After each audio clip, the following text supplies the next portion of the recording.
You can weigh in on any of the stories that we talk about here on the podcast. We'd love to hear from you. We may use your questions, opinions on a future episode. If you want to do that, 888-5KILLER, 888-554-5537 to weigh in on anything. It's Tony and Stacey Cole with you. Let's go to a caller. Hi. Hey, Tony. This is Leslie from Texas.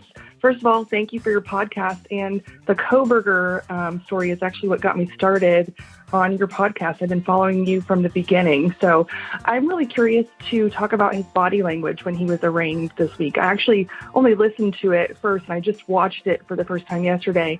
And, very stoic. But I did notice, I think you mentioned this in one of your podcasts already. And if you've covered this since and I've missed it, I apologize. But I'm curious, as I noticed while some of the victims' names were being read and just other points during that arraignment, it looked like he was either sucking on his cheek or like sticking out his tongue on his cheek. And I did a little bit of Google research on it.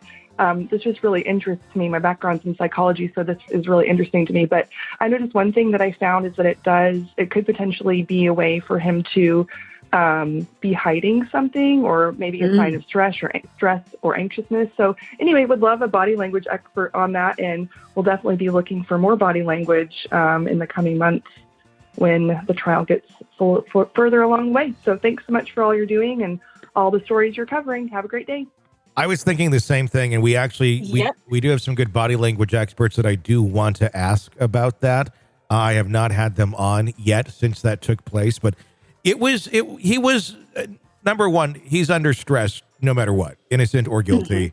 This is not an easy situation to be in. So if your kind of body language movement is tending to be comforting by sucking on your cheek or your thumb, everybody kind of has their comfort things. I don't know that it necessarily is indicative of any sort of guilt, other than just the fact that the country is watching you being charged with first-degree murder of 4 people and burglary. You probably are not in a great space at that moment in time. Yeah, right. Now, I'm not dismissing him as possibly being the murderer, because I think he likely is, based on the evidence. But again, I think anybody in that situation could be acting that way. He's someone who very much wants to be in control of everything that goes on. One of the things I noticed recently, and we've talked about it on some episodes, was the traffic stop that we've recently seen. There was one that took place a couple weeks before the murders actually took place, where an officer pulls him over for speeding. Are you familiar with this one? I'm familiar with him doing the tailgating, but not the speeding. I'm sorry, not speeding. For going through a red light, I should say. We'll play that here. Here, let me find it. He's not a good driver, is he? Well, I don't know that it's that, or I think the Idaho ones. I don't know. Let's see here, Kohberger. I drive a lot, and I haven't been. Well, let's knock on wood. I haven't been pulled over in like 7-8 years. This guy is just like continuously getting pulled over. What the hell? There's been a lot of him getting pulled over, but let's try and go to this body cam footage and audio being pulled over 1 month before these shooting killings. Take a listen to the way he talks. Take a listen to his demeanor towards the police officer who has cause to pull him over, and how he still tries to direct the narrative very calmly and passive aggressively, if you will, to let them know that what they're saying is wrong. And I should note that the whole time he has the crazy, creepy eyes going on in this video. Take a listen. Intersection. Yeah, so I was behind you the whole time. Let me back it up. Officers coming up to the white Elantra. I am Officer Langus. Stops being audio and video recorded. I think you know why I stopped you. You ran the red light. What actually happened was I was stuck in the middle of the intersection. Yeah, so I was behind you the whole time. Yeah. Yeah. So technically you're not supposed to enter the intersection at all for that reason, because if the light turns red, then you're stuck in the intersection, and then you run the red light. So that's the reason I stopped you. Do you have your license on you? Yep. So they're telling her, well, technically what happened was this.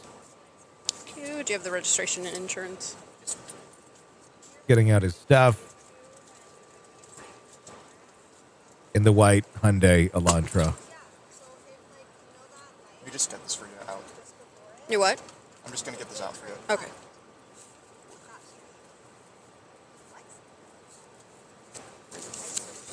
Takes it out, gives it to the officer.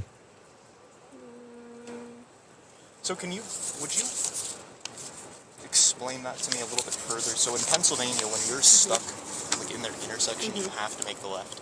So what would the appropriate thing for me to have done been? Just You're back up not in that supposed to situation? block an intersection like that in Washington, so just by you blocking the intersection, that's technically a ticketable violation, and then you're running a red light, so it's another ticketable offense. So you're not supposed to proceed into the intersection until you can go, because a lot of people do what you just did, right? Is like you're sitting in the intersection waiting, and then it turns, and then you're blocking, so.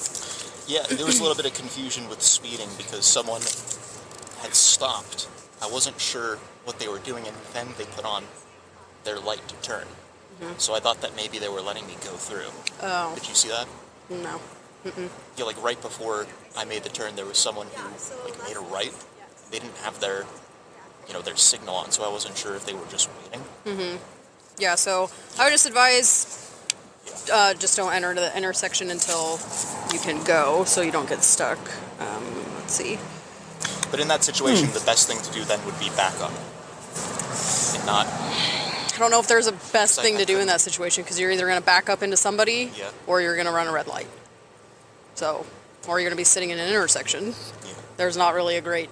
So she already said to him, you just don't go in the intersection until it's time to go. And and I don't want to defend this guy in any way, shape, or form here, but and I'm in Wisconsin, so maybe rules are different, and I grew up in Minnesota. They are. So if you pull out, say you're in the left-hand turn lane, you pull out, it's green when you pull out, but you're just not finding an opportunity to go. Yeah. And there isn't one until the light turns red and the other side stops. Yeah. Then are you blocking traffic and you're running a red light? Technically, I guess you are. The problem with this is we used to live in a society where people, when the light was red or orange, they would stop. And then you'd have an opportunity to actually turn. People will still run that red light, and you'll be stuck there until other oncoming traffic keeps trying to go. There's you're 100% right on that. Absolutely. No one has consideration for anybody else. So that's how that works. I was kind of surprised by this as well, because yes, that's how I grew up learning how to drive as well. But I think different states have different laws on this, because when I drive like that here, my fiance actually says to me, like, what are you doing? Like, I'm just really waiting to take my turn to turn. Well, you got to wait. Like, what? Like, that's not how but every state's different. Every state has different specific laws on how to handle different situations like that, or how to even get onto a freeway. I was taught you floor it to get up to speed before you get into the lane. To match the cars. In other places, it's not like that. It's like it's literally yield at the entrance to the highway. Oh, which is insane. I'm sure creates far more accidents. And it's horrible if you're on the highway and there's somebody yielding and then they suddenly think they have the in and they don't. So it's different. There's a little bit more to this. I'm curious to hear. I was just slightly into the crosswalk, so where I'm from Pennsylvania, we actually don't have like crosswalks. Oh, so even if you're kind of slightly, there's a little bit more leeway as well. Like there are a few lines, like there's one white line and there's another one in front. Like there's like a certain margin from which you can actually kind of put your vehicle, place your vehicle. So I know laws vary state. He's kind of like a robot the way he talks. And I don't think he blinks either. Oh dear. I would say he's got every time. He has the creepiest eyes, and obviously creepy eyes are not indicative of guilt, but it certainly does not help him one iota. I know a lot of people go, oh, he's got a nice jawline. He's kind of an attractive young man, but those freaking eyes. Ugh. They're piercing. They're very piercing, and they like to, I mean, it seems anytime he looks right into the camera, especially those stops that were on the Dateline episode, he is looking into your soul. I actually looked away from the TV because it was just piercing. Yeah. I mean, Yeah, it's creepy. I don't know what else to make of it. It's a full 10-minute video. I'm not going to play the whole thing here right now. But it is very interesting. This is interesting. I am getting a tweet from Jennifer Coffindaffer at this exact second about Kohberger, and I just want to read it for you. Can we call this breaking news? I don't know if it's breaking news. I'm literally my arm vibrated because my arm just randomly vibrates sometimes. My watch is there. Why were Bryan Kohberger's parents subpoenaed to testify before a grand jury in Pennsylvania? Uh-oh. This would likely be a separate from his alleged murders of the Idaho Four. Why else was Bryan Kohberger doing in Pennsylvania? We all said it. There would be dirt under his fingernails. That's it. Not his first rodeo in terms of committing precursory type crimes. So very interesting. Parents of Idaho murder suspect have been subpoenaed to testify before a Pennsylvania grand jury. That's very interesting. I'm going to read this story from, it's from CNN. I'm just going to read it verbatim. The parents of Bryan Kohberger have been subpoenaed to testify before a Monroe County, Pennsylvania investigative grand jury, according to a source familiar with the situation. Kohberger's father is expected to testify before the impaneled grand jury in a sealed proceeding in Pennsylvania Thursday, according to the source. His mother previously testified before a secret panel. The source said the parents of the man indicted for the killings of 4 University of Idaho students were subpoenaed in the Pennsylvania jurisdiction where they live and where Bryan Kohberger was arrested last December. Their compelled testimony under oath may be shared with prosecutors in Idaho, according to the source. Pennsylvania law allows judges to release transcripts of witness testimony before grand juries to other investigative agencies after the court hearing. An attorney representing Kohberger's parents tried unsuccessfully to have the subpoenas quashed, the source said. The attorneys retained by Michael and Mary Ann Kohberger declined to comment to CNN about the grand jury proceedings. The Later County Prosecutor's Office declined to comment to CNN, citing the gag order in effect of the Kohberger case. By law, Monroe County grand jury can only review potential crimes that occurred within Monroe County, Pennsylvania. Mm-hmm. It's unclear what potential crimes they are investigating. Could it be obstruction of justice? That was what just came to mind too. Could it be something? Did they have knowledge of what their son did, or I don't know. I mean, I don't know what crime technically took place other than him being a felon or on the loose, although he wasn't charged yet. So, but what if they knew? But that's such a fine line. What if? So they maybe suspected that he was doing something or he was acting weird, which we know he was. Mm-hmm. That doesn't mean that they were trying to shelter him in some way. No, I don't think they were. I really feel bad for this family because I think they were totally thrown for a loop on all of this.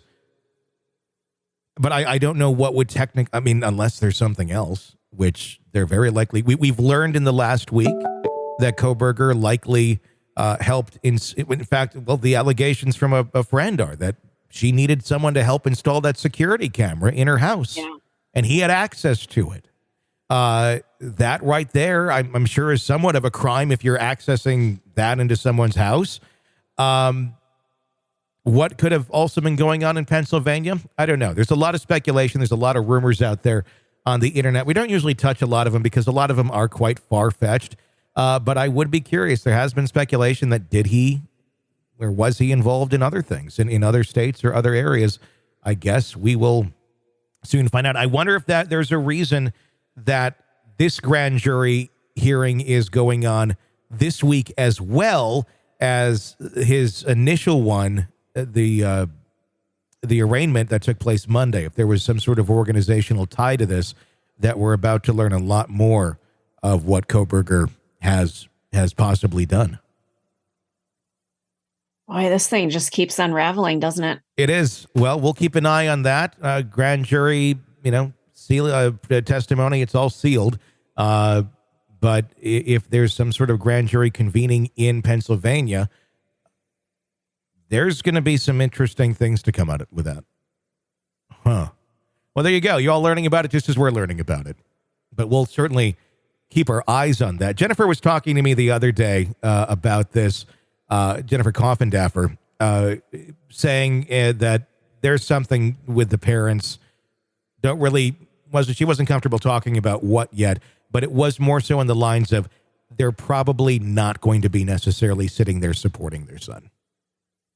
Well, and maybe that's what this grand jury has to do with it, because maybe they realized our son isn't right. He's doing some weird things. There's too many coincidences. What if they are the ones who turned him in? Yes, and I completely agree. But however, it would have to be a crime that was committed in that county for them to convene a grand jury there. That's the part that makes it weird. Is there somebody else missing? Would it be a crime for him just to be there after he committed the murders but was not yet charged? Is that a crime? Well, because you're not charged yet. He wasn't caught yet. And they didn't have necessarily, well, they did have a warrant for him eventually, but only the police knew about it until they literally nabbed him. Well, that's a really good question. So is that unless he did something in that county that was also illegal? Did he harm somebody? Did he admit to something and nobody did anything? Here's my guess. He was trying to hide evidence. He was putting evidence in the neighbor's trash can. He was using latex gloves, things of that nature. So my guess is it's something tied to the initial case. But the crime that was taking place is he was trying to conceal evidence in that county in Pennsylvania. That's my guess. Well, and he was putting his trash in Ziploc bags. Yeah, exactly. And disposing of it. So that was actual crime scene evidence that was being deposited in that state. And he cleaned the back of his car as well in that state. So my guess is they're subpoenaed to talk about what they witnessed while he was there staying with them, what they saw, what they heard. And I'm guessing that's it. That, I don't know. I mean, I'd be very surprised if there was something else, but that would make sense right there. Yeah, I think you're right. I know, we'll keep... Time will tell. Time will tell as this case just continues to get a little bit stranger by the day. If you want to weigh in on anything we talk about, 888-554-5537, 888-5-KILLER is our phone number to do just that. For Stacy, I'm Tony. Stay with us.